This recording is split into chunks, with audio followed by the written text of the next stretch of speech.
Okay, तो चलो start करते हैं हम लोग आज एक नया chapter coordinate geometry. Coordinate geometry में हम लोग का क्लास 9-10 में भी था पहले से, थोड़ा बहुत हम लोग पढ़ चुके हैं उसके बारे में, सबको पता होगा कोऑर्डिनेट ज्योमेट्री के बारे में।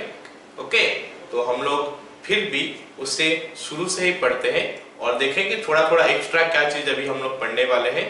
इसके बाद और काफी सारे चीज भी हम लोग डिस्कस करने वाले हैं। क्लास 9 और 10 में जो पढ़े हो वो पहले डिस्कस करेंगे थोड़ा, उसके बाद उसका हायर ये में जाएंगे हम लोग। ठीक है, तो सबसे पहले हम लोग देखते हैं कि हमारा जो कोऑर्डिनेट क्या होता है। कोऑर्डिनेट ज्योमेट्री हम लोग पढ़ते हैं, उसमें सबसे पहले हम लोग डिस्कस करने वाले हैं क्या, कार्टेशियन और रेक्टेंगुलर कोऑर्डिनेट सिस्टम। दो कोऑर्डिनेट सिस्टम हम लोग डिस्कस करेंगे अभी। एक तो कार्टेशियन कोऑर्डिनेट सिस्टम डिस्कस करेंगे और एक तो पोलर कोऑर्डिनेट सिस्टम डिस्कस करेंगे।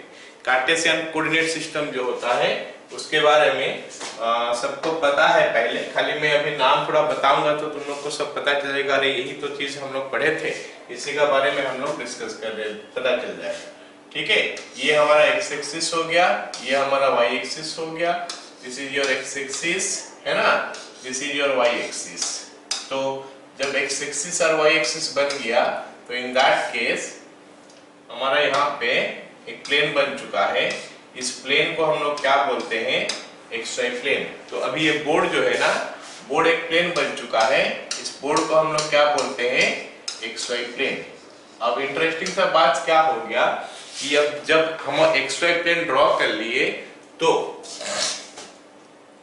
तो हम लोग क्या इस प्लेन का ऊपर कोई भी पॉइंट को हम यूनिकली आइडेंटिफाई कर लेंगे। हम यूनिकली आइडेंटिफाई कर देंगे कैसे, with reference a to a point, जिस पॉइंट को हम लोग क्या बोलते हैं, ओरिजिन। ओके, जैसे मान लेते हैं यहाँ पे एक तो पॉइंट है, तो हम इस पॉइंट को यूनिकली कैसे आइडेंटिफाई करेंगे, तो हम क्या करेंगे, इधर से x का तरफ चलेंगे कुछ दूर और y की तरफ चलेंगे कुछ दूर, तो यहाँ पे पहुंच जाएंगे। तो इस पॉइंट का नाम हो गया क्या, x, y, या फिर इस पॉइंट को हम लोग दिखाते कैसे है, x, y में। ओके, अगर हमारे पास एक और पॉइंट है तो ये पॉइंट को हम कैसे दिखाएंगे, ये फिर से x का तरफ कुछ डिस्टेंस चले जाओगे, y का तरफ कुछ डिस्टेंस चले जाओगे, यहाँ पे पहुंच जाओगे। तो ये अगर x, y है तो ये बोला x, y नहीं हो सकता, ये कुछ और हो सकता है, ये x डैश, y डैश, ऐसा करके ये बनेगा। ठीक है ना, तो ये हमारा एक दूसरा पॉइंट बन गया। तो यहाँ पे जितने सारा पॉइंट है, ये बोर्ड का अंदर, बोर्ड का ऊपर जितने सारे पॉइंट है, ये सारे पॉइंट जो है उसके लिए एक यूनिक उनका क्या बोलते हैं, उसको एड्रेस मिल जाएगा उनका, with reference to this point. इस पॉइंट को हम लोग क्या बोलते हैं, ओरिजिन। तो इतना भी पता चल गया कि हम x axis Y axis draw करेंगे, जिस जगह पे भी ड्रॉ करेंगे उस प्लेन को अभी हम बोलने लगेंगे एक्सवाई प्लेन। जिस जगह में X axis Y axis draw करने लगे करेंगे तो उस जगह को हम लोग क्या बोलेंगे, एक्सवाई प्लेन। तब जब एक्सवाई प्लेन बन गया तो विथ रिस्पेक्ट टू ओरिजिन हम लोग कोई भी पॉइंट का हम लोग एड्रेस बोल सकते हैं। कैसे एड्रेस बोलेंगे, उसका x का तरफ कितना डिस्टेंस गए हम लोग, y का तरफ कितना डिस्टेंस गए, फिर उनको उस पॉइंट का कोऑर्डिनेट डाल दिए, तो इसको हम लोग बोलते हैं कोऑर्डिनेट्स ऑफ द पॉइंट। यहाँ पे जो हमारा x, y पे लिखा हुआ है, इसमें जो हम x है, x को क्या बोलते हैं, इसमें x जो लिखा है, x को क्या बोलते हैं, abscissa of the point. x क्या बोलते हैं, एब्सिसा। ओके, और y को क्या बोलते हैं, ऑर्डिनेट। मतलब जब हम एक पॉइंट को लिखते हैं उसका एब्सिसा और ऑर्डिनेट ये दोनों आता है। आ गया सबको समझ में, ठीक है। ओके, एक बात हम देखते हैं अभी, अगर हम इस X axis Y axis draw कर दिए तो जो ये एक्सवाई प्लेन हो गया, ये एक्सवाई प्लेन को 4 पार्ट में डिवाइड कर दिया। हर एक पार्ट को हम क्या क्या बोलते हैं, एक एक क्वाड्रेंट। तो ये हमारा हो गया क्वाड्रेंट 1, ये हो गया हमारा क्वाड्रेंट 2, ये हो गया हमारा क्वाड्रेंट 3 और ये हो गया हमारा क्वाड्रेंट 4। तो X axis Y axis XY plane को 4 पार्ट में डिवाइड कर देता है, हर एक पार्ट को एक एक क्वाड्रेंट बोला जाता है। तो ये क्वाड्रेंट जो देख रहे हो फर्स्ट क्वाड्रेंट, उस क्वाड्रेंट में एब्सिसा भी पॉजिटिव रहता है और ऑर्डिनेट भी पॉजिटिव रहता है, तो इसको हम पॉजिटिव पॉजिटिव का नाम से जानते हैं। ऐसे ही ये क्वाड्रेंट में एब्सिसा नेगेटिव रहता है, ऑर्डिनेट पॉजिटिव रहता है। इस क्वाड्रेंट में एब्सिसा भी नेगेटिव, ऑर्डिनेट भी नेगेटिव, और इस क्वाड्रेंट में एब्सिसा पॉजिटिव और ऑर्डिनेट जो है वो नेगेटिव होता है। So that is how we can see कि ये चार तो क्वाड्रेंट में बन गया। क्या इतना तक सबको समझ में आ गया? Yes sir. तो ये सब जानता था तुम लोग, मैं खाली एक बार थोड़ा रिवाइज कर दे रहा हूं। हो गया ना? चलो अब मैं अगर बात करूंगा, नोट करके लिखता हूं इसको, नोट करके कि अगर हम एक पॉइंट लेंगे एक्स एक्सिस का ऊपर, a point on x axis, a point on x axis, अगर मैं एक्स एक्सिस का ऊपर कोई भी पॉइंट लूंगा तो उसका कोऑर्डिनेट कुछ ऐसा दिखेगा। कैसा दिखेगा? x, 0 जैसा दिखेगा, उसमें y होगा ही नहीं। मतलब एक्स एक्सिस का ऊपर हर पॉइंट का y का वैल्यू होता है 0। ऐसे ही ए पॉइंट ऑन y एक्सिस अगर लूंगा, ए पॉइंट ऑन y एक्सिस, तो इसका वैल्यू क्या हो जाएगा? 0, y। So that is how हम लिख सकते हैं point on x axis and point on y axis. और अगर मैं ओरिजिन का बात करूं, कोऑर्डिनेट्स ऑफ ओरिजिन, ओरिजिन हमेशा 0, 0 होता है। कोऑर्डिनेट्स ऑफ ओरिजिन, तो ये बात सबको पहले से भी पता था, एक बार और मैं बता दिया तो ये रिकॉल हो गया। तो ये जो सिस्टम हम देखे, इस सिस्टम को ही हम क्या बोलते हैं? कार्टेशियन सिस्टम या फिर रेक्टेंगुलर सिस्टम। हम इसको रेक्टेंगुलर सिस्टम क्यों बोलते हैं? क्योंकि यहाँ पे X axis Y axis 90 degree में है, इसीलिए हम इसको रेक्टेंगुलर सिस्टम बोलते हैं। ओके, तो यहाँ पे हमको पता चल गया कि अगर हमको कोई भी पॉइंट को हमको देखना है, कोई भी पॉइंट को हमको लिखना है, तो उसका एब्सिस और ऑर्डिनेट का फॉर्म में उसको लिखना होता है। ठीक है, ये सबको पता चल गया। अच्छा, अब देखते हैं कि इसमें और कुछ चीज हम ऐड करना चाहेंगे तो क्या होगा। Just a minute.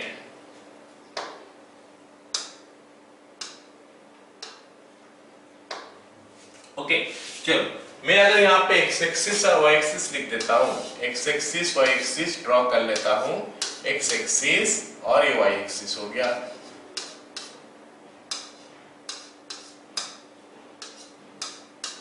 तो इन दैट केस अगर मेरे को एक पॉइंट का इमेज निकालना होगा या पॉइंट का फुट ऑफ द परपेंडिकुलर निकालना होगा तो क्या क्या बनता है देखते हैं। मान लेते हैं एक पॉइंट है x, y, इसका foot of perpendicular, foot of perpendicular on, अगर मैं इसको परपेंडिकुलर ड्रॉप करूं ऑन एक्स एक्सिस, तो एक्स एक्सिस से अगर हम एक परपेंडिकुलर ड्रॉप करते हैं तो जिस पॉइंट पे पहुंचेगा उस पॉइंट का कोऑर्डिनेट क्या हो जाएगा? x, 0। एक्स एक्सिस का ऊपर है, y नहीं है, तो y का वैल्यू 0 हो जाएगा। ये हो गया क्या? Foot of the perpendicular on x axis. On y axis अगर करेंगे, ऑन y एक्सिस अगर करेंगे तो इट विल बी 0, y। ठीक है, ओके, ये हो गया फुट ऑफ द परपेंडिकुलर। अगर मैं इमेज निकालता हूं, ध्यान से सुनो ये बात, अभी इमेज के बारे में सुनो। इमेज ऑफ ये xy पॉइंट का, xy पॉइंट का इमेज ऑन x एक्सिस। अगर xy पॉइंट का मैं इमेज लेना चाहता हूं ऑन x एक्सिस तो क्या हो जाएगा? एक एग्जांपल लेते हैं, थोड़ा अच्छी तरह समझ में आएगा। तो मान लेते हैं ये एक पॉइंट है, ये पॉइंट हमारा हो गया 2, 1, ये पॉइंट हमारा 2, 1 हो गया। तो इसका image with respect to X axis बोलने से क्या होगा? ये एक्स एक्सिस हो गया, इसमें इसका इमेज निकालना है तो कहां पर आएगा? ये मिरर हो गया, तो इसका इमेज ये नीचे दिखेगा। हाँ कि नहीं बोलो? इसका इमेज यहाँ पे नीचे दिखेगा। तो फिर कितना दिखेगा? तो x तो उतना ही आ गया, मतलब 2 रहेगा, लेकिन y का वैल्यू जो है ऊपर जा रहा था, अभी ये नीचे आ गया, 2 - 1 हो गया। इसका मतलब इमेज जब निकालते हो तो क्या बनता है बोलो, x जैसा का वैसा रह जाता है, y का वैल्यू चेंज हो जाता है, माइनस हो जाता है, मतलब x माइनस y। आया समझ में सबको? इमेज x माइनस y हो गया। ऐसे ही अगर हम इमेज ऑन y एक्सिस निकालेंगे, image on y axis, just imagine करो कि ये पॉइंट का इमेज अगर निकालेंगे y एक्सिस में क्या निकलेगा, ये पॉइंट का इमेज y एक्सिस में, तो ये तो इधर पीछे आ जाएगा, तो इसका x का वैल्यू जो है माइनस में आ जाएगा, y का वैल्यू एज इट इज रहने वाला है। मतलब ये जो इमेज है, ये पॉइंट हमारा क्या होने वाला है, -2 और 1, मतलब यहाँ पे वो पॉइंट आ जाएगा। तो इमेज कैसे निकलेगा, -x, y। तो इतना याद रखना है हमको कि जब हम इमेज निकालना है, इमेज निकाल लें, x एक्सिस में अगर इमेज निकाल लें तो y का वैल्यू चेंज कर दो, y एक्सिस में अगर इमेज निकाल लें x का वैल्यू चेंज कर दो। इतना तक सबको समझ में आ गया? Yes, sir.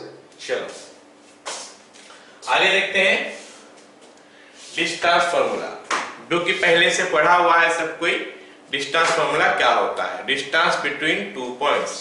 अगर हमारा यहाँ पे एक पॉइंट है x1 y1 और यहाँ पे एक पॉइंट है x2 y2, ये पॉइंट A, इसका कोऑर्डिनेट्स हो गया x1 y1, ये पॉइंट B, इसका कोऑर्डिनेट्स हो गया x2 y2, तो फिर ये दोनों में डिस्टेंस का वैल्यू कितना आ जाएगा, x2 माइनस x1 का whole square plus y2 minus y1 का होल स्क्वायर, पूरा का रूट ओवर। सब कोई जानता है ये फॉर्मूला। तो अगर मैं चाहूंगा तो इस फॉर्मूला को ऐसा भी लिख सकता हूँ, x1 minus x2 whole square plus y1 minus y2 whole square root over. ये हो गया हमारा फॉर्मूला। कोई दिक्कत नहीं है, x1 माइनस x2 का होल स्क्वायर लिख रहे हैं या फिर x2 माइनस x1 का होल स्क्वायर लिख रहे हैं, दोनों में ही वैल्यू सेम आएगा, क्योंकि हम स्क्वायर कर रहे हैं तो value will not change. Okay, तो कोई भी दो पॉइंट ले लोगे, x1 y1 and x2 y2, ठीक है ना? इतना समझ में आ गया। चलो अब अगर डिस्टेंस फ्रॉम ओरिजिन निकालना है, मतलब ओरिजिन बोलने से ये हमारा हो गया, ये पॉइंट एक तो है, ये पॉइंट का कोऑर्डिनेट x1 y1 होना चाहिए, मैं z1 में लिख दिया, x1 y1 एक पॉइंट है, ये पॉइंट का डिस्टेंस ओरिजिन से अगर हमको निकालना है, O है या ये है, तो यहाँ से इसका डिस्टेंस का फॉर्मूला क्या निकल के आता है, OA is equal to x1 का स्क्वायर प्लस y1 का स्क्वायर। ये भी सब कोई जानता था, इसके लिए इसके ऊपर भी हम लोग बहुत ज्यादा डिस्कशन करने की जरूरत नहीं है, सब कोई जानते हो ना इसका बारे में? Yes, sir. ठीक है, अब हम लोग बात करते हैं पोलर कोऑर्डिनेट्स। हेडिंग लिख लो, पोलर कोऑर्डिनेट्स। ठीक है, तो पोलर कोऑर्डिनेट्स क्या होता है मैं बता रहा हूं। अभी जो हम लोग लिखे ना कोऑर्डिनेट सिस्टम जो लिखे, वो कोऑर्डिनेट सिस्टम में हम लोग क्या किए कि ओरिजिन से x की तरफ कितना गए और ओरिजिन से y की तरफ कितना गए, अकॉर्डिंगली हम लोग क्या किए कि उस कोऑर्डिनेट को लिखे। अब हम लोग उस कोऑर्डिनेट को अलग फॉर्म में लिखना चाहते हैं। कौन सा फॉर्म में लिखना चाहते हैं बोलो? पोलर कोऑर्डिनेट्स में लिखना है, पोलर कोऑर्डिनेट्स। ओके ना? तो ये पोलर कोऑर्डिनेट्स क्या होता है, तो फिर से हम x axis Y axis draw करते हैं और यहाँ पे एक पॉइंट दिखाते हैं। इस पॉइंट का मैं चाहता हूं कि पोलर कोऑर्डिनेट्स लिखूं। इस पॉइंट का मैं क्या चाहता हूं? पोलर कोऑर्डिनेट्स लिखूं। तो मैं क्या करूंगा, ये ओरिजिन से इसका लेंथ जो ले लूंगा, मान लेते हो r है, तो इसका लेंथ r ले लूंगा। लेकिन क्या r इज इनफ? r ये पॉइंट को क्या यूनिकली डिफाइन कर पा रहा है? तो देखना चाहते हैं। मान लेते हैं r का वैल्यू 5 है, मान लेते हैं r का वैल्यू 5 है, तो क्या 5 इस पॉइंट को यूनिकली डिफाइन कर पाएगा? ये लेंथ अगर मैं ले लिया 5, बोलोगे सर ऐसा तो नहीं हो सकता, आप यहाँ पे भी जा सकते हो 5, यहाँ पे भी जा सकते हो 5, यहाँ पे भी जा सकते हो 5, तो 5 यूनिट बोलने से ओरिजिन से तो दुनिया भर का पॉइंट हो सकता है। तो इसलिए हम नहीं बोल सकते कि ये एक यूनिकली डिफाइन हो गया। जैसे हमारा कार्टेशियन या फिर रेक्टेंगुलर सिस्टम में हम अगर 2,5 लिखते हैं वो एक पर्टिकुलर पॉइंट को ही बताता है, लेकिन यहाँ पे अगर मैं अभी तक खाली r बोलूंगा ये पर्टिकुलर पॉइंट को नहीं बता रहा, अभी तक तो नहीं बता रहा एटलीस्ट। तो फिर हमको कुछ और भी करना पड़ेगा, साथ में ये एंगल बोलना पड़ेगा, ये जो एंगल है ये एंगल भी बोलना पड़ेगा, थीटा। तो r और थीटा ये हमको बता देगा ये पॉइंट का कोऑर्डिनेट क्या है। तो हम उसको लिखते कैसे हैं, r, थीटा में। हम उसको कैसे लिखते हैं, r, थीटा में। तो अगर हमको कभी दे दिया है कि एक पॉइंट का कोऑर्डिनेट 2,30 डिग्री, तो हम समझ जाएंगे कि ये पॉइंट कहां पे है। जैसे वहां पे 2,3 दिया था हमको समझ में आ गया था, यहाँ पे 2,30 डिग्री दिया है तो हमको समझ में आ जाएगा। बस हम क्या करने लगेंगे, एक्सिस ड्रॉ कर लेंगे, तो फिर ओरिजिन से 30 डिग्री एंगल इधर चले जाएंगे, एक्स एक्सिस से 30 डिग्री ऐसे जाएंगे। कितना दूर तक जाएंगे, 2 डिस्टेंस तक जाएंगे। जहां पहुंचे वहां वो पॉइंट का पॉइंट मिल गया, मतलब अब वो यूनिकली डिफाइंड हो गया। मतलब अगर पोलर कोऑर्डिनेट्स हमको लिखना है तो हमको उसका डिस्टेंस ओरिजिन से चाहिए और वो जो लाइन बन गया वो पॉजिटिव रियल एक्सिस के साथ कितना एंगल करता है वो चाहिए। ये दोनों चीज पता चल गया तो फिर उस पॉइंट का कोऑर्डिनेट पता चल जाएगा। ओके, क्लियर हुआ? तो लिख सकते हैं, हेडिंग लिख लो, पोलर कोऑर्डिनेट्स लिख लो, ये वाला फिगर ड्रॉ कर लो, डायग्राम ड्रॉ कर लो, और उसके बाद मैं बताता हूं क्या लिखना है। r is equal to distance of the point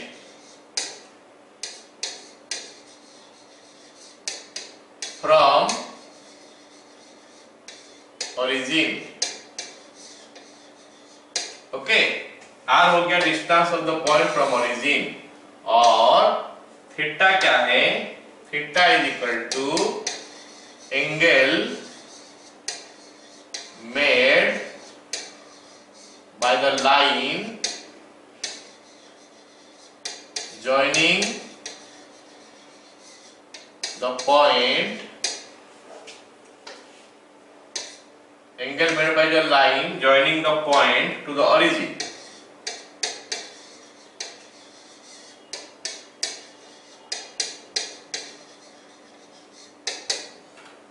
To the origin with x axis. हो गया? तो अब सबको ये पता चल चुका होगा कि हमारा कार्टेशियन कोऑर्डिनेट सिस्टम क्या होता है, पोलर कोऑर्डिनेट सिस्टम क्या होता है। क्या हम इसको इंटर कन्वर्टेबल कर सकते हैं, मतलब कार्टेशियन में दिया होगा उसको पोलर में कर सकते हैं, या फिर पोलर में दिया होगा उसको कार्टेशियन में कर सकते हैं क्या? लेट अस सी कि उनमें कैसे रिलेशन बनता है, कि कार्टेशियन से पोलर का फॉर्म में लाना पड़ेगा और पोलर से कार्टेशियन का फॉर्म में लाना पड़ेगा। ठीक है, चलो लिखते हैं।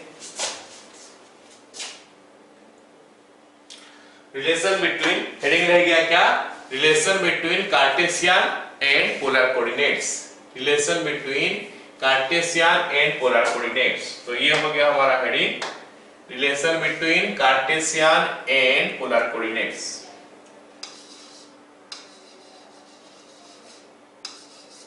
मतलब कार्टेशियन कोऑर्डिनेट और पोलर कोऑर्डिनेट में क्या रिलेशन है वो हमको भी पढ़ना है।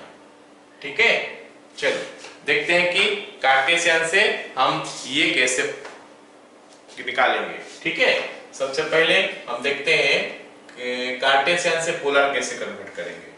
ऑलराइट, पहला Cartesian to polar, Cartesian to polar. तो आपको गिवन क्या होगा, गिवन होगा x, y, और कन्वर्ट किसमें करना पड़ेगा, to convert in R theta. Okay, तो हमको गिवन होगा x, y और हमको कन्वर्ट करना पड़ेगा आर थीटा में। तो हम कैसे कन्वर्ट करेंगे? तो सबसे पहले हम क्या करेंगे, तो फर्स्ट काम हमारा होगा वो क्या होगा, सबसे पहला काम प्रोसीजर क्या होगा,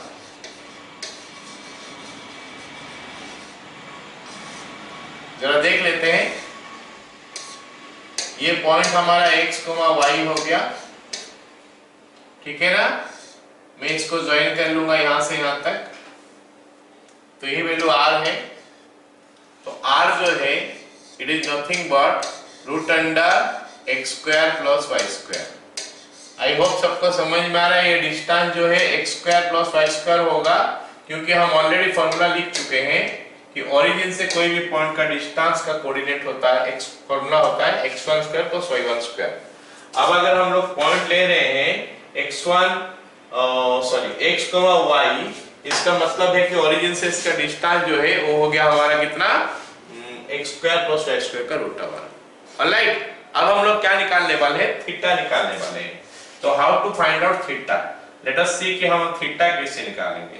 ठीक है, तो यहाँ पे मैं ऐसा करता हूँ कि ये वाला एंगल दिखा देता हूँ, ये वाला एंगल जो है ये एंगल थीटा है। ओके, और सबको पता है कि यहाँ से यहाँ तक का डिस्टेंस जो ये y होता है और यहाँ से यहाँ तक का डिस्टेंस जो ये x होता है। ओके, ये डिस्टेंस y होता है और ये डिस्टेंस x होता है। तो अगर मैं ये ट्रायंगल का हेल्प ले लूं तो क्या हो जाएगा, tan थीटा निकल जाएगा। tan थीटा इज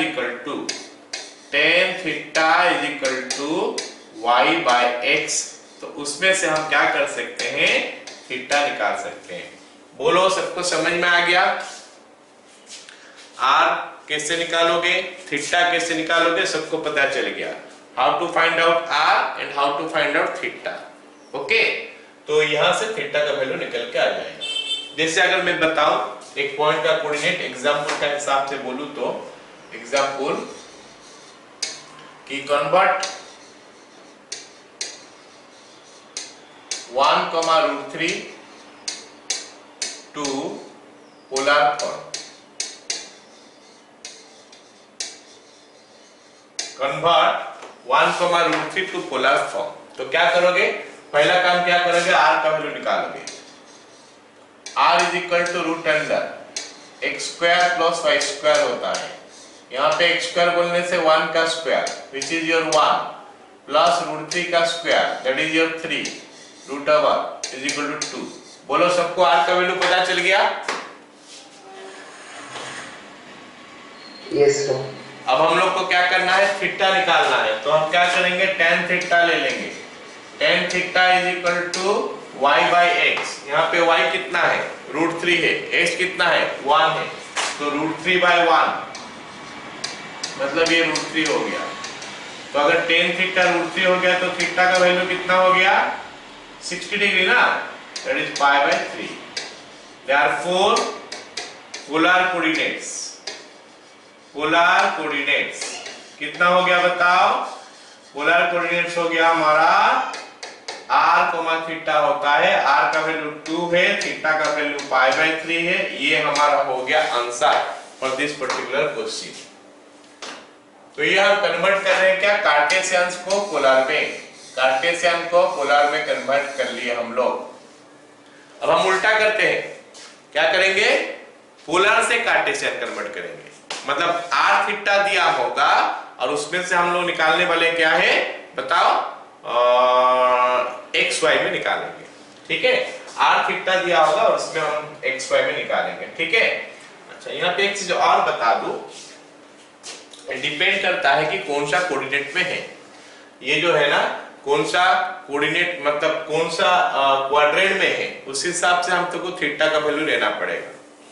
अगर ये फर्स्ट क्वाड्रेंट में है, मान लेते हैं हम लोग फर्स्ट क्वाड्रेंट में है, जो थीटा जो आया वही हमारा आंसर हो गया, तो उसको लिख लेंगे हम लोग, है ना। फर्स्ट क्वाड्रेंट में है तो थीटा जो आया वही हमारा आंसर हो गया, जबकि ये वाला क्वेश्चन हमारा फर्स्ट क्वाड्रेंट में था, क्योंकि इसमें x भी पॉजिटिव y भी पॉजिटिव। अगर सेकेंड क्वाड्रेंट में आएगा ना, यहाँ पे मैं एक काम करता हूँ, y बाय x का मॉड ले लेता हूँ, y बाय x का मॉड ले लेता हूँ, क्योंकि नेगेटिव आने से उसको पॉजिटिव कर देगा। अगर सेकेंड क्वाड्रेंट में होगा ना तो फिर थीटा का वैल्यू हमको लेना पड़ेगा पाई माइनस, मतलब वो जो एंगल हो, वो एंगल जो है वो एंगल को लेना पड़ेगा क्या, पाई माइनस ये वैल्यू जो निकला है। ऑलराइट, तो उसको लिख लेते हैं, नोट करके रख लेते हैं उसको, है ना। लिखो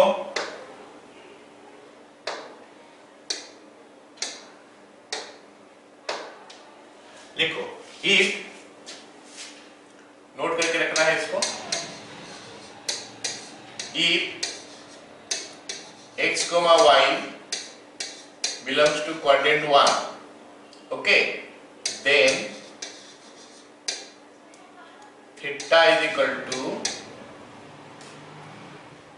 यहाँ पे काम करते हैं, अल्फा लिख देते हैं, थीटा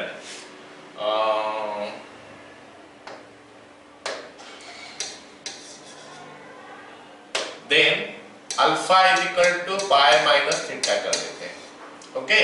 ये नंबर 1 हो गया, इफ, और क्वाड्रेंट 1 है ना, क्वाड्रेंट 1 में थीटा,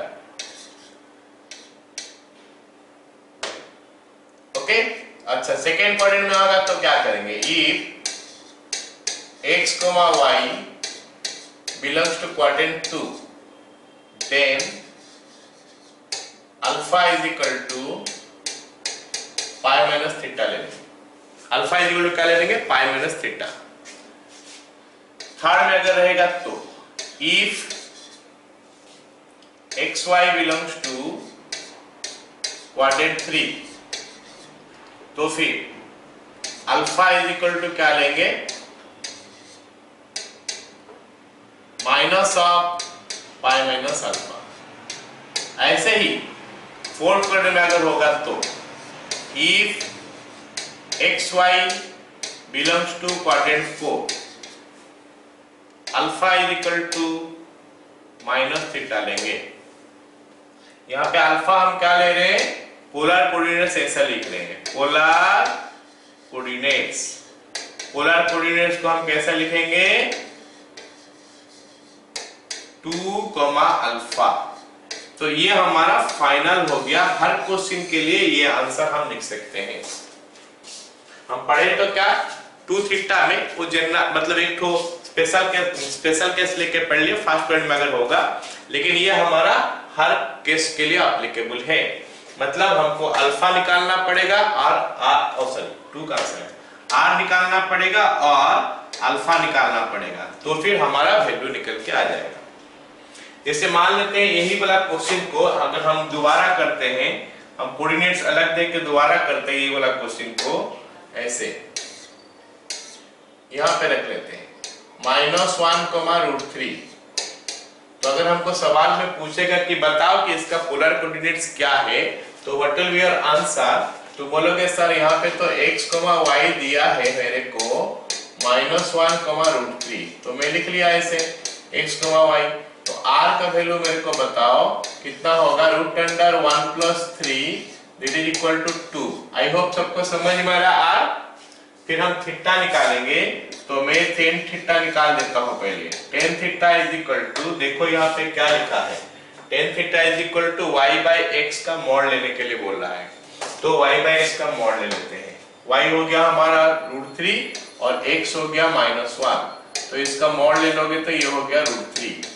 तो tan थीटा का वैल्यू √3 हो गया, तो थीटा का वैल्यू π/6 हो गया, π/3 हो गया, सॉरी 6 नहीं।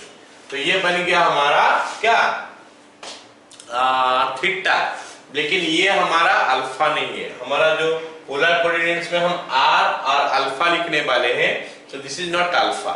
तो अल्फा लिखने के लिए हमको क्या करना पड़ेगा, देखना पड़ेगा कि ये कौन सा क्वाड्रेंट में है। जरा बताओ कौन सा क्वाड्रेंट में है ये,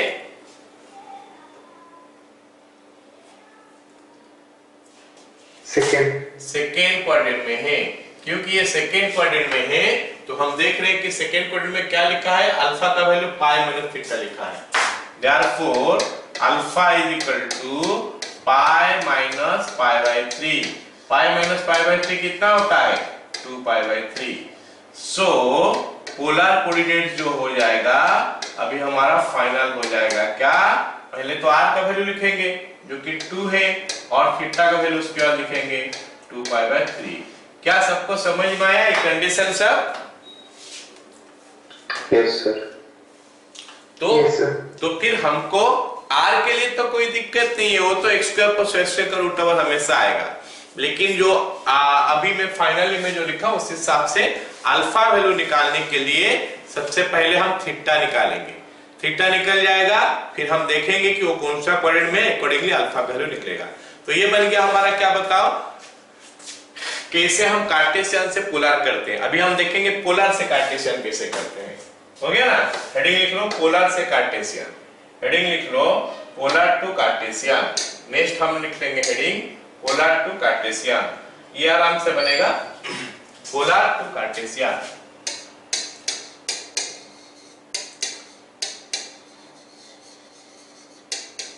तो इसमें हमको दिया क्या होगा, गिवन क्या होगा हमारा, गिवन होगा r एंड थीटा, ये दोनों चीज दिया होगा।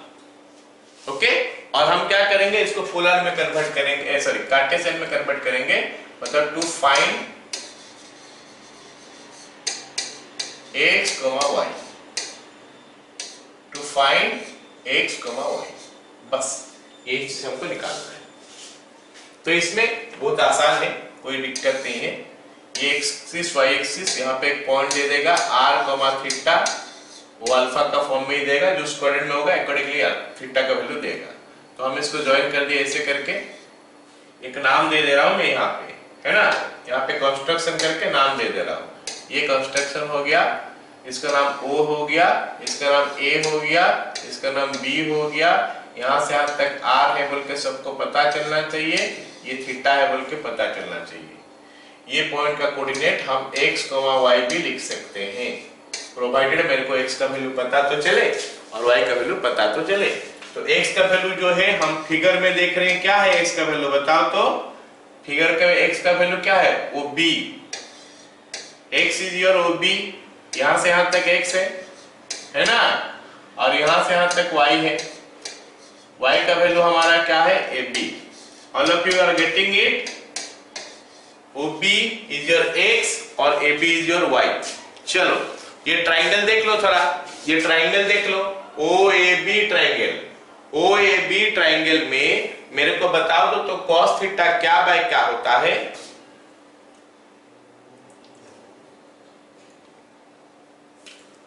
OAB ट्राइंगल में थीटा यहां पे लिखा हुआ है, तो cos theta what side by what side, या फिर which side by which side, AB by OB by OA। तो cos theta is equal to OB by OA। तो फिर OB का वैल्यू क्या निकल के आ जाएगा, OA cos theta.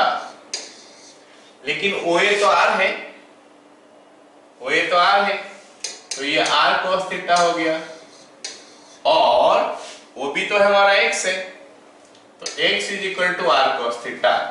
I hope सबको समझ में आया, x का वैल्यू R cos थीटा हो गया। ऐसे ही अगर मैं इसमें sin थीटा निकालूंगा, तो sin थीटा निकालूंगा तो मिल जाएगा कितना, this is AB by OA, और AB का वैल्यू हो गया OA sin theta, OA sin theta. तो AB is nothing but your y, you can see that, and it is your R sin theta. So AB is your R sin theta. All of you got it?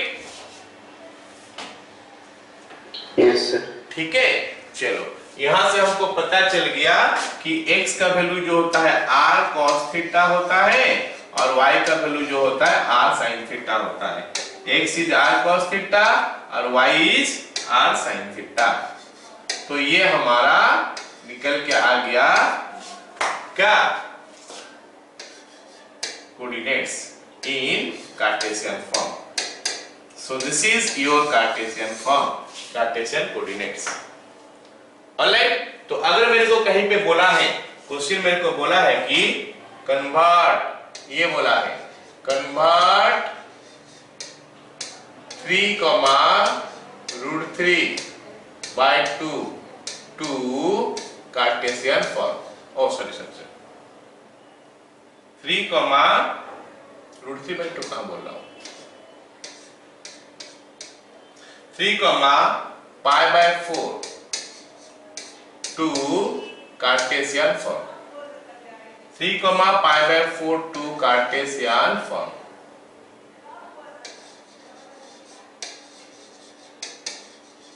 कर सकते हैं ना हम लोग, 3 comma π/4 को Cartesian form कर सकते हैं आराम से, क्योंकि यहाँ पे मैं देख रहा हूं कि r का वैल्यू 3 है और थीटा का वैल्यू देख रहा हूं π/4 है। तो हमारा x, y का वैल्यू हो जाएगा r cos थीटा, मतलब 3 cos π/4, फिर r sin theta 3 sin π/4। I hope सबको समझ में आ रहा है ना? तो इससे हमको पता चल गया कि ये हो गया 3/√2 कॉमा 3/√2।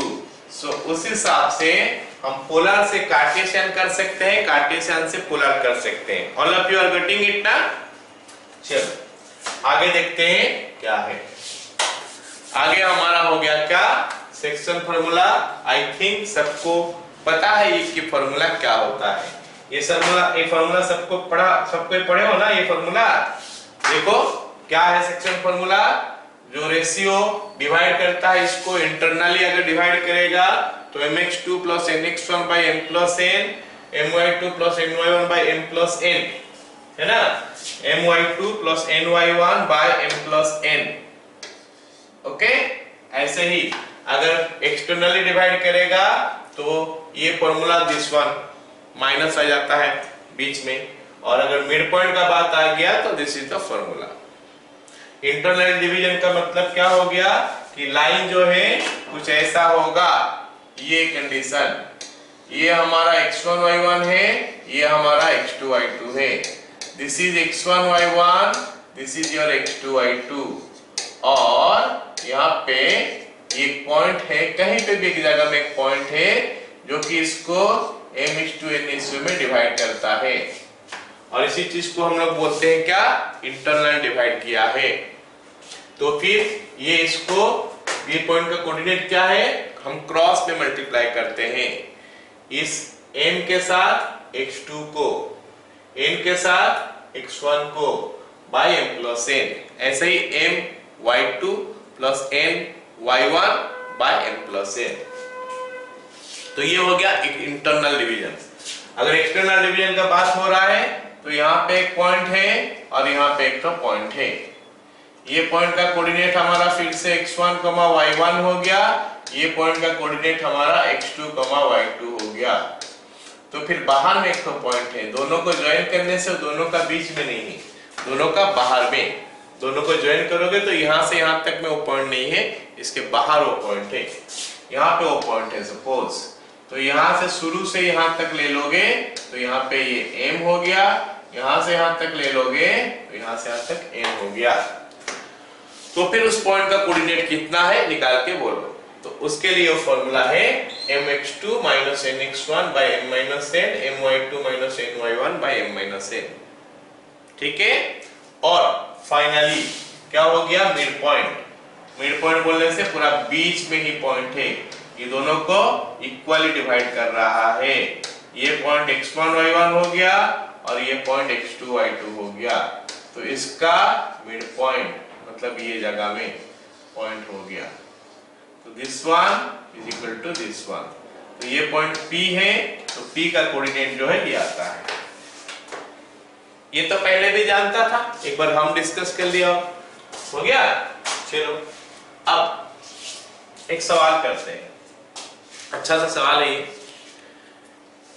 ये सवाल में हमारा 3 बिट दिया है ना? ये सवाल में हमको 3 बिट दिया है, बोला है कि फाइंड द, क्या बोलता है, find the ratio in which the line joining this and this is divided by first bit xy plane, second bit x axis, second bit y axis, third bit एक तो लाइन दिया है उसका equation उसमें।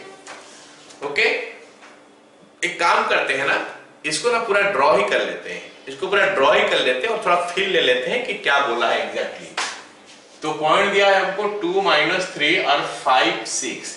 कोई मेरे को बताओगे प्लीज कि ये पॉइंट में जो 2 - 3 है कौन सा पॉइंट में आने वाला है?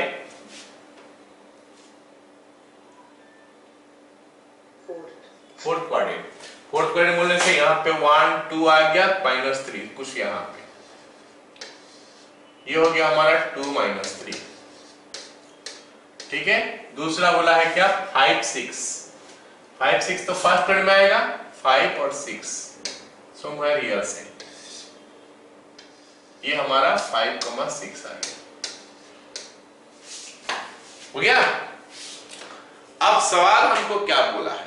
सवाल हमको बोला है कि जब ये दोनों को तुम ज्वाइन करते हो, ये दोनों को जब ज्वाइन करते हो, नाम में दे रहा हूं ए और बी, जब ए और बी को ज्वाइन करते हो एक लाइन मिला, उस लाइन को एक्स एक्सिस डिवाइड किया है, कौन सा रेशियो में डिवाइड किया है बताओ, और y एक्सिस भी डिवाइड किया है, और कौन सा रेशियो में y एक्सिस डिवाइड किया है बताओ, और फिर ये लाइन कौन सा रेशियो में डिवाइड किया है बताओ। ठीक है, यू कैन सी कि ये जो लाइन अभी जा रहा है x एक्सिस तो इसको डिवाइड कर रहा है, ये जगह में डिवाइड कर रहा है। एक काम करते हैं, जगह का नाम p ले लेते हैं, ये जगह का नाम p ले लेते हैं। एंड मेरे को पता नहीं है कि कौन से रेशियो में डिवाइड करता है, मैं एक काम करता हूं λ/1 ले लेता हूं। m/n भी लिख सकते थे, m/n के जगह में हम जो m/n लिखते हैं, m/n लिखते हैं। अगर इसमें n डिवाइड कर देंगे, इसमें n डिवाइड कर देंगे, तो m/n/n/n हो गया। तो यही m/n को लैम्ब्डा ले लेता हूं, λ/1, ताकि हम अगर लैम्ब्डा का वैल्यू निकाले तो ये हमारा फाइनल आंसर हो जाए। आया समझ में सबको? लैम्ब्डा का वैल्यू जो हम निकालेंगे वो हमारा फाइनल आंसर हो जाएगा।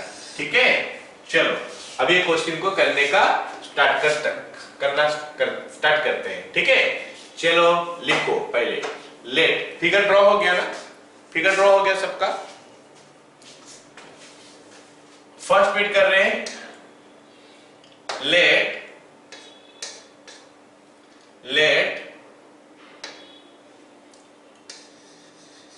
x axis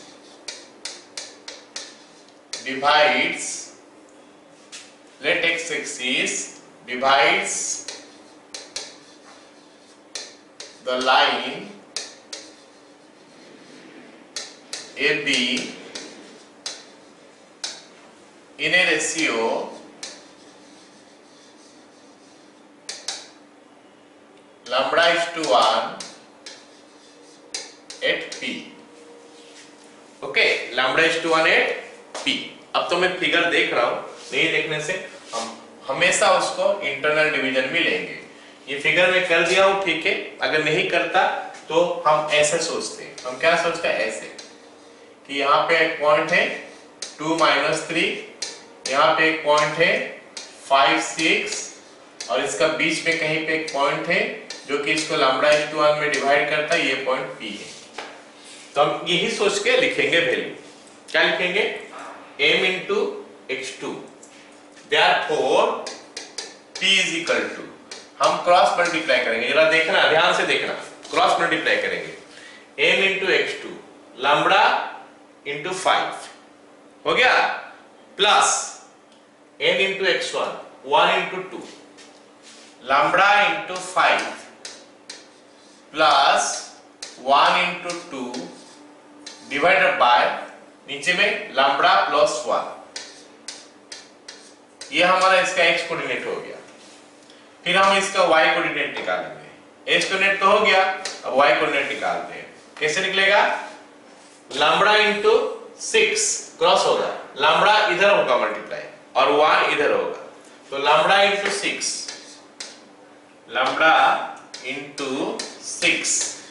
plus 1/-3 bye λ+1। तो ये हमारा मिल गया क्या, P का कोऑर्डिनेट जो हम लिख रहे like this, and this one can be written something like this, 5λ+2 by λ+1, comma, what is it, 6λ -3 by lambda plus 1। इतना तक सबको समझ में आया क्या? Yes sir. अच्छा, ये P पॉइंट कौन सा जगह में है? P पॉइंट ऐसा ये जगह में है, दिस इज P पॉइंट। हमको पता है कि P पॉइंट x एक्सिस के ऊपर है, लेकिन हमको ये भी पता है कि x एक्सिस के ऊपर कोई भी पॉइंट होता है उसमें y का वैल्यू तो 0 हो जाता है कि नहीं? हमको ये पता है कि नहीं, P x एक्सिस के ऊपर कोई भी पॉइंट का y का वैल्यू 0 हो जाता है। तो क्योंकि यहाँ पे y का वैल्यू 0 होना चाहिए, तो यहाँ पे ये वाला वैल्यू 0 हो जाएगा। तो हम लिखेंगे वो चीज, बट इन x एक्सिस, अरे यार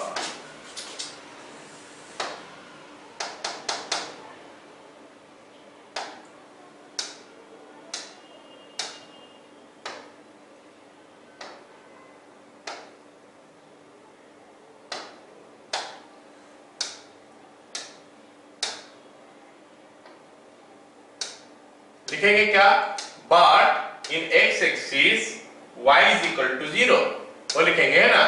लिखो, but in x axis y is equal to 0, therefore वो जो वैल्यू लिखा है हम लोग, उसका वैल्यू को हम लोग 0 कर देंगे। ठीक है, चलो लिखो,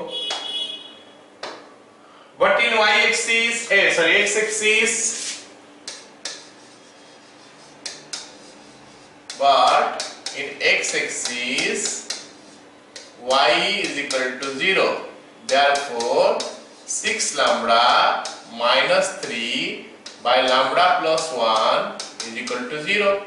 So 6 lambda is equal to 3, lambda is equal to 3 by 6 या फिर 1 by 2। हो गया? पता चला क्या रे क्वेश्चन का आंसर? Yes sir. अच्छा, इससे हमको ये पता चला कि यहां से यहां तक का डिस्टेंस 1 है, क्योंकि इससे x एक्सिस रेशियो 1:2 मिला ना। तो रेशियो 1:2 मिला, मतलब जो पहला वाला पॉइंट है वो x एक्सिस से 1 डिस्टेंस में है, ये 2 डिस्टेंस में है। एग्जैक्टली डिस्टेंस नहीं बोल रहा हूं मैं, रेशियो बोल रहा हूं, मतलब ये जितना यूनिट होगा ये उसका 2 गुना यूनिट होगा ज्यादा। ठीक है, x एक्सिस का बात हो गया। अब हम लोग y एक्सिस में बात करते हैं। ठीक है, सेकंड बिट लिखो, y axis, let y axis. अच्छा, एक और चीज करना है यहाँ पे ना, तो ये तो हो गया हमारा रेशियो। हमको अगर वो पॉइंट भी पूछा होगा तो पॉइंट भी हम निकाल सकते हैं। यहाँ पे ये वाला पॉइंट हमारा हो गया था x एक्सिस वाला पॉइंट, यहाँ पे हम लैम्डा का जगह में हाफ डाल देंगे। तो यहाँ पे लैम्डा का जगह में अगर हाफ डाल देंगे तो पॉइंट क्या मिलेगा? 5 into half, 5/2 plus 2 by half plus 1।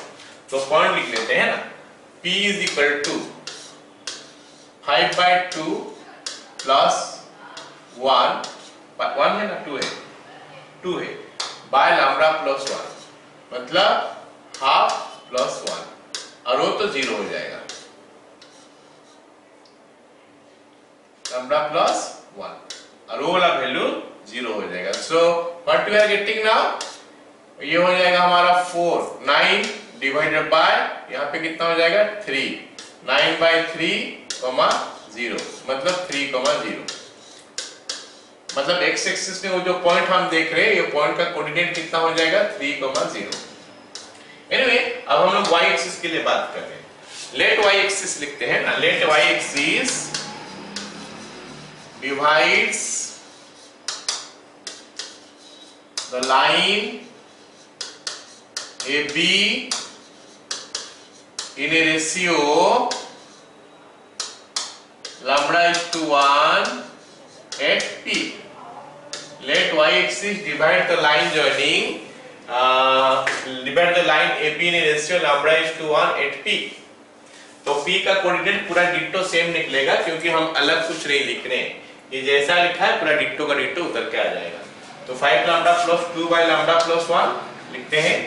P is equal to 5 lambda plus 2 by lambda plus 1, और ये x का वैल्यू है, y का वैल्यू जो है वो कितना आ जाएगा?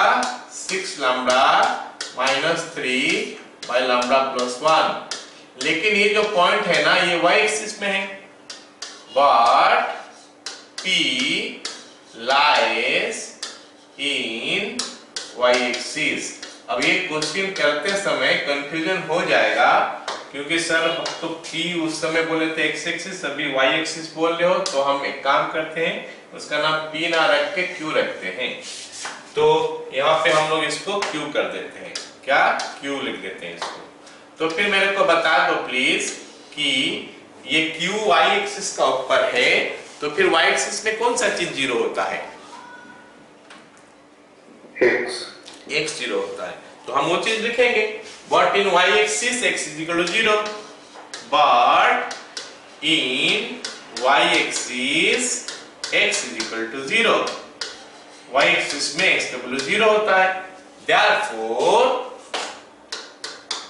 Height lambda plus 2 by lambda plus 1 is equal to zero. इसको अगर हम सॉल्व करेंगे तो लैम्डा का वैल्यू आ गया -2/5। अच्छा, ये लैम्डा का वैल्यू -2.5 आया, सही है या गलत आया? आया तो सही है, तो फिर ये माइनस क्यों आया?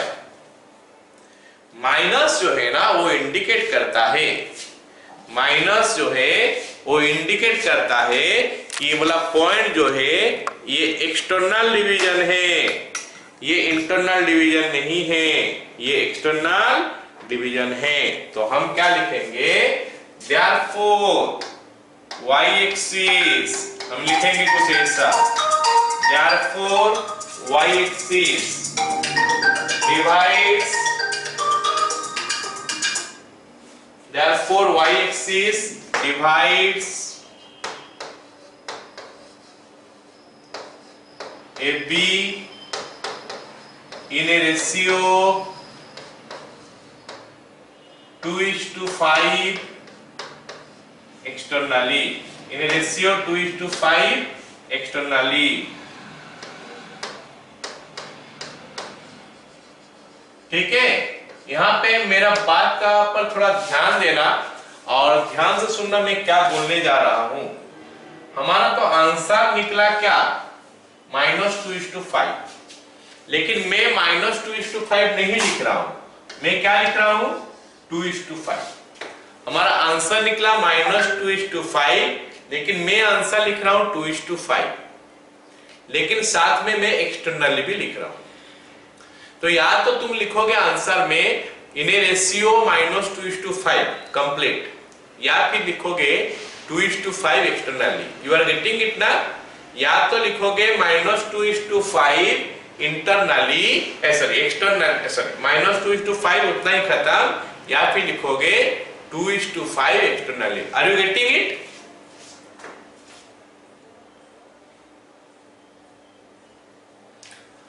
ओके, अब यहाँ पे एक चीज का ऊपर और ध्यान देना है हमको कि ये जो 2:5 हमको बता रहा है कि ये जो A वाला पॉइंट है उसका करीब है, क्योंकि A का डिस्टेंस जो है वो उसका रेशियो 2 है और B का 5 है, मतलब A is nearer to y axis. और हम फिगर में भी देख सकते हैं कि एक्चुअली में ये जो सिचुएशन क्या बना होगा, कुछ ऐसे, ये लाइन तो y एक्सिस से नीचे गया होगा, इसको अगर हम पीछे खींचेंगे ना, ये कहीं ना कहीं इंटरसेक्ट कर रहा है, तो ये हमारा एक्सटर्नल पॉइंट हो गया, और यहां से यहां तक 2 हो गया और यहां से यहां तक 5 हो गया। So this is what the situation is. Are you getting? क्या सबको समझ में आया वाला part? Yes sir. Yes sir. तो फिर हम लोग अभी तीसरा बीट करते हैं। तीसरा बीट बोला है 2x + 3y - 1 = 0। 2x + 3y - 1 = 0। अच्छा, पॉइंट भी ले लेते हैं। पॉइंट कितना दिया है? 2 - 3 5 6, 2 - 3 5 6, 2 - 3 5 6, और दिया है क्या? 2x + 3y - 1 = 0। इसको हम थोड़ा फिल करने के लिए क्या कर सकते हैं, तो हल्का सा नॉर्मली एक तो डायग्राम ड्रॉ कर लेते हैं, कुछ ऐसा। ये हमारा हो गया 2x + 3y - 1 = 0। तो तुम लोग स्कूल में पढ़ा होगा कि लाइन का equation y equal to y equal to mx plus c होता है। उसको सिंप्लीफाई करके लिखोगे तो कुछ इस टाइप में नजर आता है ना। तो ये जो लाइन है इस लाइन का इक्वेशन है। यहाँ पे एक पॉइंट है हमारा 2 - 3 है मान लेते हैं। मैं अगर x axis y axis draw नहीं करता हूँ, कोई भी पॉइंट को कहीं पे ड्रॉ कर सकता हूँ। जब x axis y axis draw कर लूंगा या फिर x एक्सिस y एक्सिस बना लूंगा तो हम एग्जैक्टली पॉइंट में लिखेंगे। एनीवे चलो देखते हैं।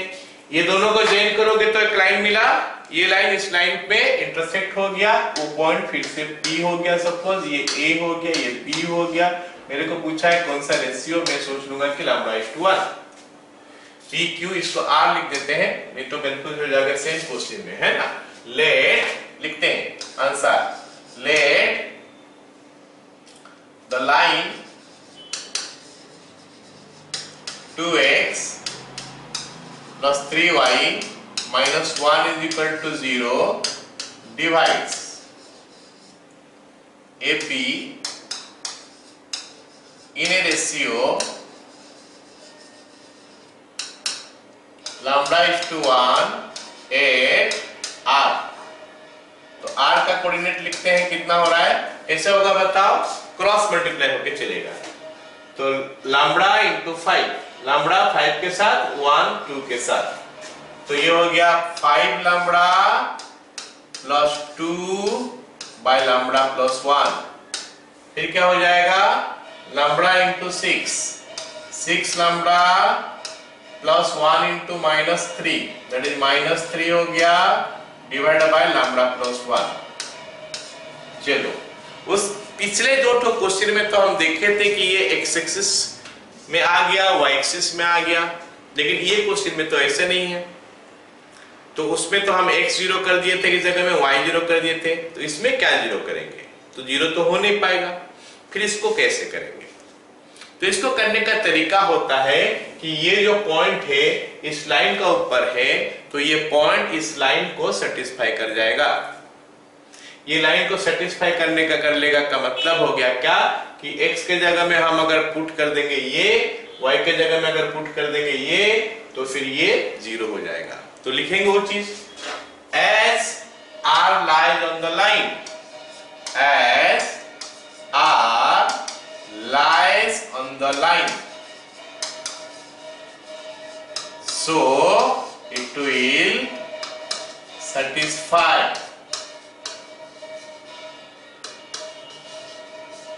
the equation।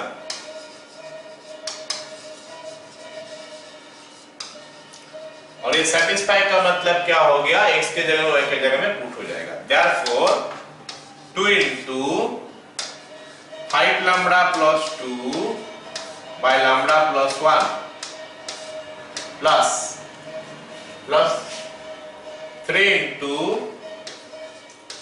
6 lambda minus 3 by lambda plus 1 minus 1 is equal to 0। चलो एलसीएम ले लेते हैं। एलसीएम हमारा लैम्ब्डा प्लस 1 आ गया, so this will give you 10 lambda plus 4 plus 18 lambda minus 3 minus lambda minus 1 by lambda plus 1 is equal to 0। सबको समझ में आ गया ना। अब जोड़ लेते हैं, लैम्ब्डा कितना आ रहा है, 10 प्लस 18 माइनस 30 मतलब 27 लैम्ब्डा, और नंबर में कितना आ रहा है, 0 आ रहा है, 0 आ रहा है। अच्छा ये 9 हो रहा है ना, दिस इज 9, 3 ये हो गया 4 प्लस 9, ठीक है। तो 9 प्लस 1 10 हो गया, 10 होने से उधर चले जाएगा इधर -6, तो यहां से निकल के आ गया क्या, 27 lambda minus 6 is equal to 0। तो इसको सॉल्व करेंगे, फिर लैम्ब्डा का वैल्यू निकालेंगे कितना हो रहा है। तो 27 लैम्ब्डा इज इक्वल टू 6, तो लैम्ब्डा का वैल्यू हो गया कितना, 6/27, और 6/27 हो गया 2/9। आ गया समझ में सबको? Yes sir. चलो अब हम लोग क्या करते हैं, एक दो तो शॉर्टकट लिखते हैं। क्या हो गया, अभी जो पढ़े इसका ऊपर एक दो तो शॉर्टकट लिखते हैं, ठीक है। लिखो, नोट करके लिखो, note. Alright, the line joining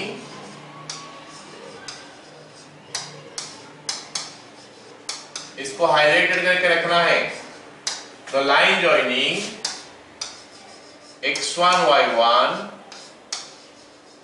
and x2 y2 is divided by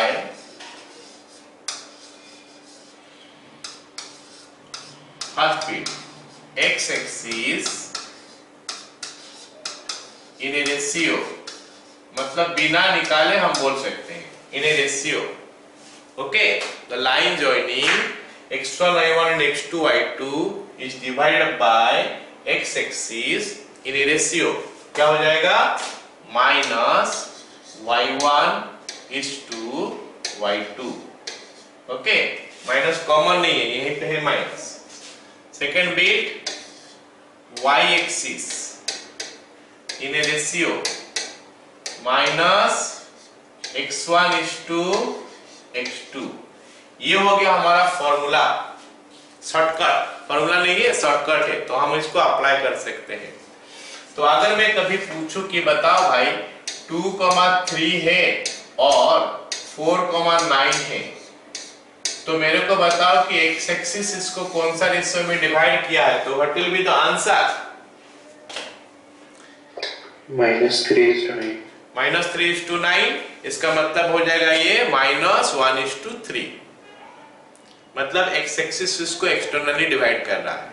Y axis का बात अगर करेंगे तो Y axis will divide it in ratio -2:4। हो गया। अच्छा, अगर मान लेते हैं ऐसे में 2 पॉइंट दिया हूं, हम दिए हैं ऐसे 2 पॉइंट, एक हो गया 5, -2 एंड एक हो गया क्या 3,7। तो मैं अगर पूछूं कि बताओ भाई एक्स एक्सिस इसको कौन सा रेशियो में डिवाइड किया है, तो what will be the answer?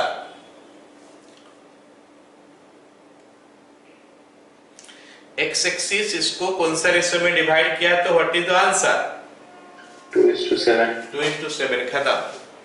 वो तो हम पूरा करेंगे, लेकिन हम शॉर्टकट इसको अपना सकते हैं। ये हमारा शॉर्टकट हो गया।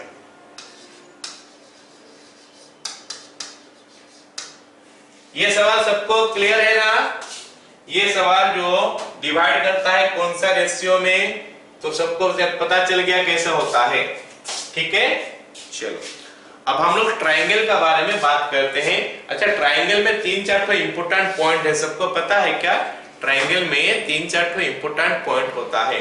क्या क्या पॉइंट होता है? एक होता है सेंट्रॉइड, हो गया, एक होता है ऑर्थोसेंटर, एक होता है इनसेंटर, एक होता है सर्कमसेंटर। मैं आज उसमें से 2 चीज के बारे में खाली बात करूंगा, क्योंकि उनका ऊपर ही मैं क्वेश्चन लेके दे रहा हूं, तो वही 2 का ऊपर बात करूंगा। ठीक है, तो हम खाली सेंट्रॉइड का ऊपर अभी बात कर रहे हैं। ये एक पर्टिकुलर क्वेश्चन में सेंट्रॉइड कैसे निकालते हैं। एक ट्रायंगल अगर देता है, ये ट्रायंगल है, तो इसका सेंट्रॉइड क्या होता है? x1, y1, ये हो गया एक पॉइंट, x2, y2 और x3, y3। अगर एक ट्रायंगल का 3 वर्टेक्स हमको दे दिया है, आज x1 y1, x2 y2, x3 y3, तो इसका सेंट्रॉइड का फॉर्मूला क्या होता है? याद है किसी को? याद है? चलो मैं बता देता हूं। x1 + x2 + x3/3 और क्या होता है? y1 + y2 + y3/3। ओके, ये हो गया ट्रायंगल का सेंट्रॉइड निकालने का तरीका। अगर 3 तो वर्टेक्स दे दिया है x1 y1, x2 y2, x3 y3, तो इसका सेंट्रॉइड निकालने का ये तरीका हो गया। अच्छा, एक बात और है कि सेंट्रॉइड होता क्या है एक्चुअली? सेंट्रॉइड होता क्या है? What is your centroid? तो सेंट्रॉइड होता है क्या? ये मीडियन, मतलब ये और ये दोनों सेम है, ये मीडियन, ये और ये दोनों सेम है, और ये मीडियन, ये तीन मीडियन जहां पे मीट करते हैं उसी को सेंट्रोइड बोलते हैं। ए बी सी ये तीनों मीडियन जहां पे मीट करते हैं उस जगह को हम लोग सेंट्रोइड बोलते हैं। हम काफी समय इसको जी नाम से जानते हैं। कौन सा नाम से जानते हैं? जी नाम से जानते हैं। और अच्छी बात क्या है कि ये जो जी जो है ना इसको कौन सा रेशियो में डिवाइड करता है वो हमको पता है। हम वर्टेक्स से जी तक पहुंचेंगे तो 2 आएगा और उससे अगर हम यहाँ पे मिड पॉइंट तक पहुंचेंगे तो 1 आएगा। ऐसे अगर वर्टेक्स सी से जी तक पहुंचेंगे तो ये 2 आएगा और यहाँ से मिड पॉइंट तक पहुंचेंगे तो ये 1 आएगा। जस्ट लाइक दैट वर्टेक्स से अगर हम जी तक पहुंचेंगे 2 आएगा और यहाँ से हम तक पहुंचेंगे तो 1 आएगा। पता चला क्या? या फिर याद आ गया क्या? पता तो था पहले से, अभी याद आ गया सबको? Yes, sir. चलो अब मैं इस क्वेश्चन का ऊपर ध्यान लाता हूं। क्या बोला है क्वेश्चन, थोड़ा पढ़ लेते हैं। क्वेश्चन बोला है कि एक ट्रायंगल है, ये फॉर्मूला है, ग्रीन में जो लिखा हूं वो फॉर्मूला है। अभी मैं क्वेश्चन करने जा रहा हूं। If the centroid of A triangle is 1,4, ये ट्रायंगल का सेंट्रोइड है 1,4। मैं 2 ही लाइन खाली करता हूं ताकि ज्यादा गंदा ना हो जाए। इसका सेंट्रोइड जो है ना ये वाला पॉइंट है, ये पॉइंट का कोऑर्डिनेट हमको दे दिया है 1,4। और क्या दिया है पढ़ते हैं। If the centroid of A triangle is 1,4 and mid point of one of the side is -3,2, ये जो साइड दिया है मान लेते हैं ये मिड पॉइंट हो गया -3,2 हो गया। ये हमको दिया है और पूछा क्या है भाई?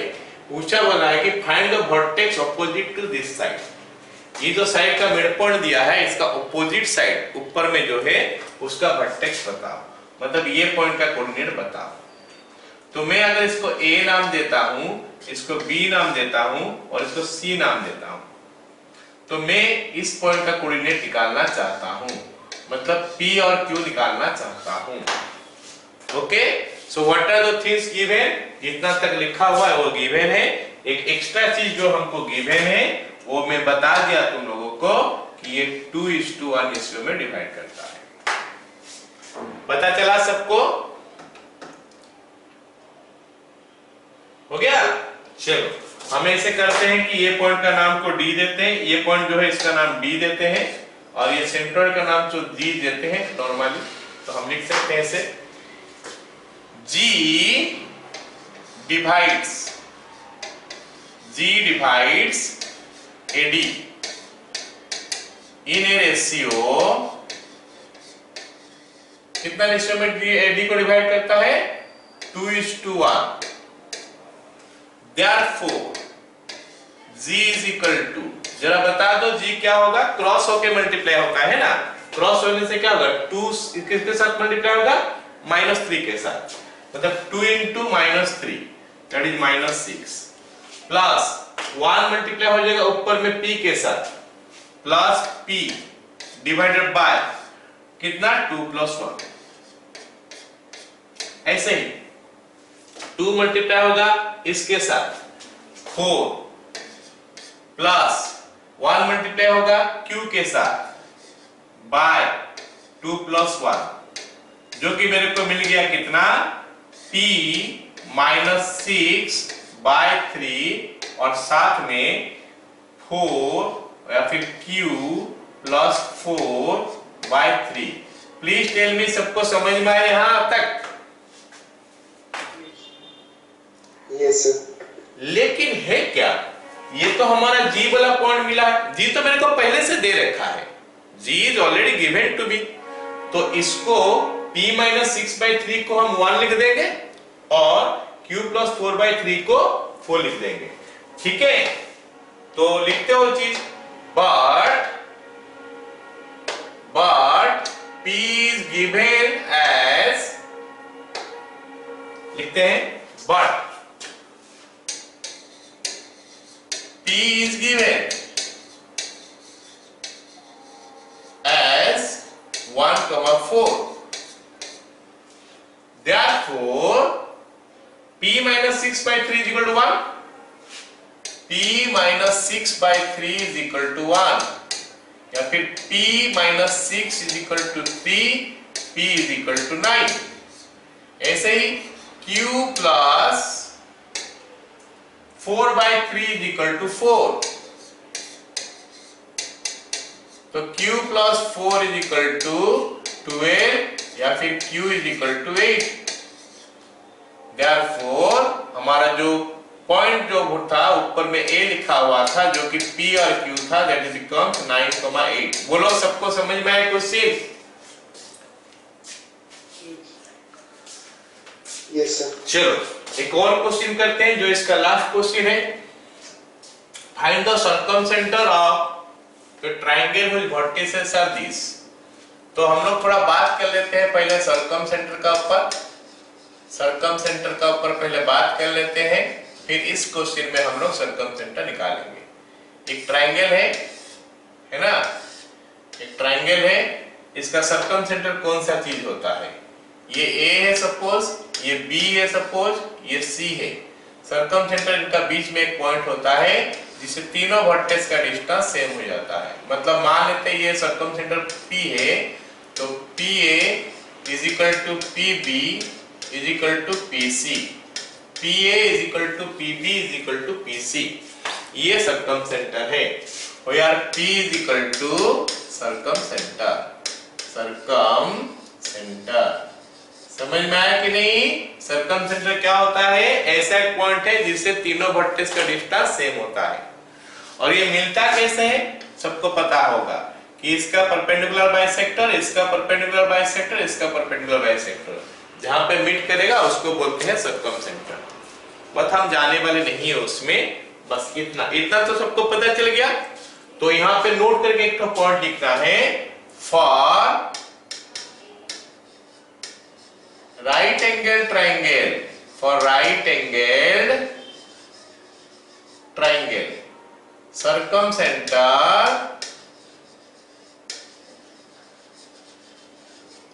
is the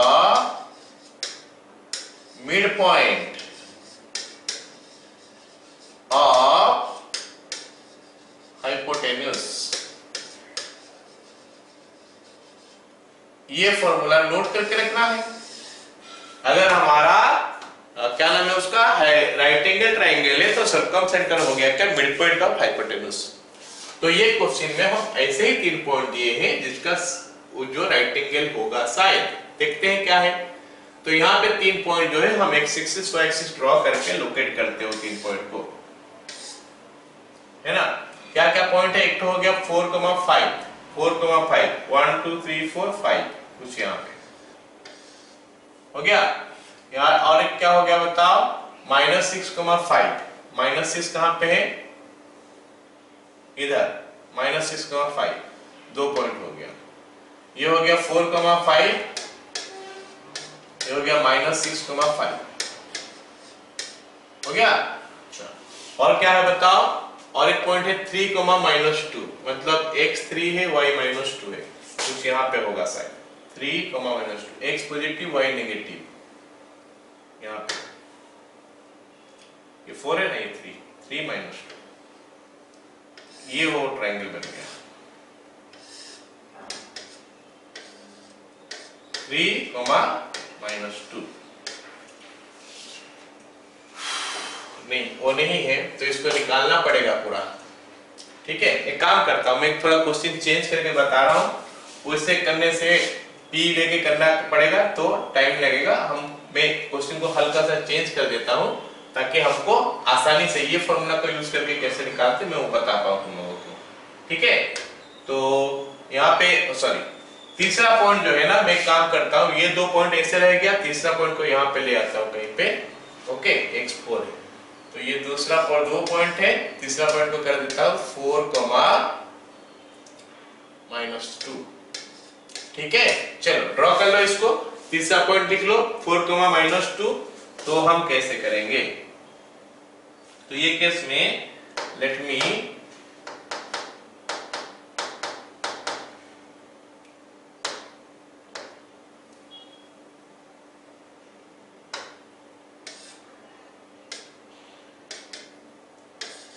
ओके, ये पॉइंट लिखते हैं। तीसरा पॉइंट क्या बना हुआ है?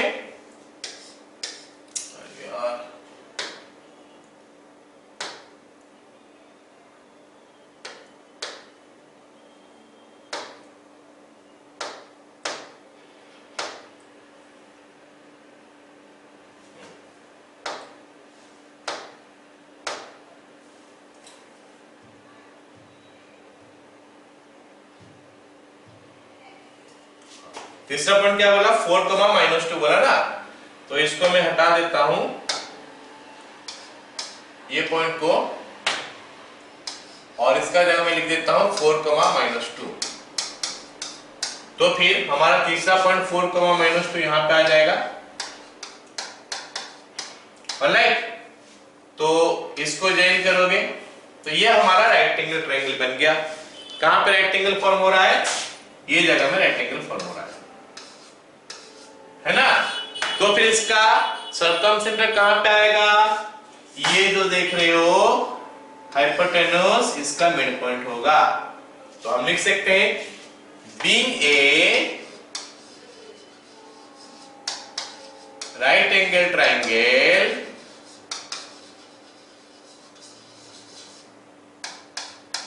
circumcenter